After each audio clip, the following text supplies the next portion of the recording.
राजगढ़ नाम का एक छोटा सा गांव था। गांव के बीचों बीच बहती थी एक सुंदर नदी, नीलधारा। गांव वाले उसे सिर्फ पानी का साधन नहीं, बल्कि मां की तरह मानते थे।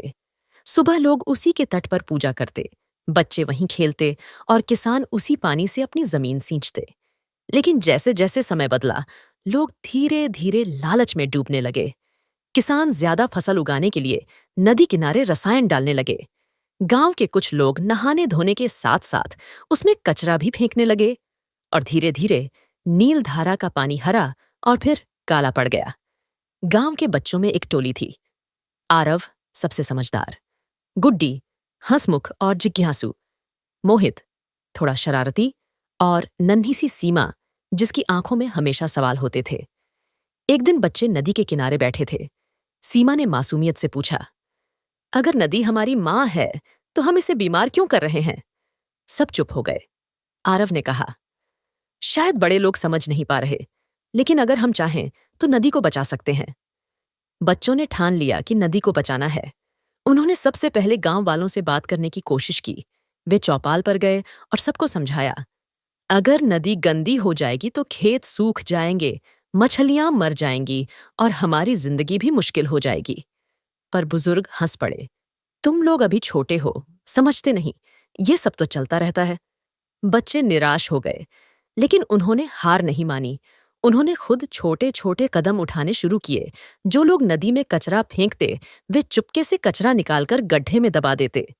गुड्डी ने अपने घर वालों को समझाया कि नहाने का साबुन सीधा नदी में न धोए।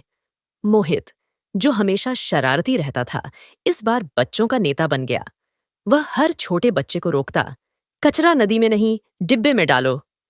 धीरे धीरे गांव के कुछ लोग उनकी बात मानने लगे। एक दिन गांव में मेले का आयोजन हुआ। सैकड़ों लोग बाहर से आए और उन्होंने नदी किनारे खूब गंदगी फैलाई।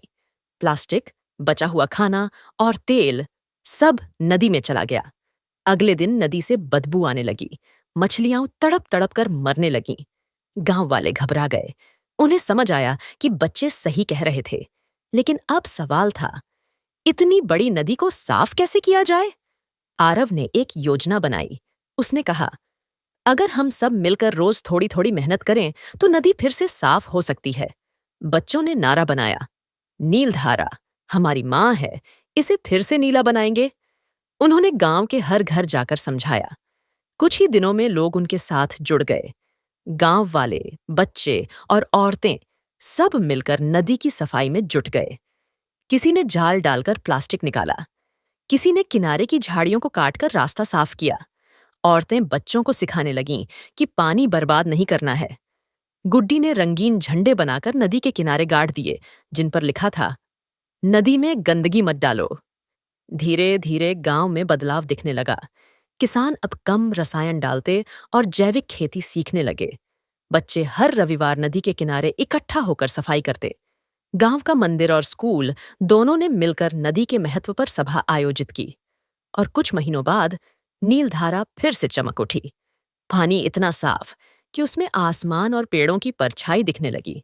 गांव के सरपंच ने चौपाल पर घोषणा की, आज से हर साल नीलधारा दिवस मनाया जाएगा, ताकि हम अपनी आने वाली पीढ़ियों को सिखा सकें कि प्रकृति की रक्षा करना ही असली पूजा है। बच्चों ने खुशी से एक दूसरे को गले लगाया। सीमा मुस्कुराई और बोली, देखो, माँ फिर से मुस्कुरा रही है। कहानी से सीखें। 1. प्रकृति हमारी माँ है, उसका सम्मान करना हर इंसान का कर्तव्य है। 2. छोटे कदम भी बड़े बदलाव लाते हैं। बच्चों की नन्ही कोशिशों ने पूरी नदी को बदल दिया। 3. लालच विनाश की जड़ है, ज्यादा पाने की चाहत हमें नुकसान पहुंचा देती है। 4. सामूहिक प्रयास से हर कठिनाई आसान हो जाती है। 5. असली शिक्षा वही है जो हमें प्रकृति और समाज की रक्षा करना सिखाए।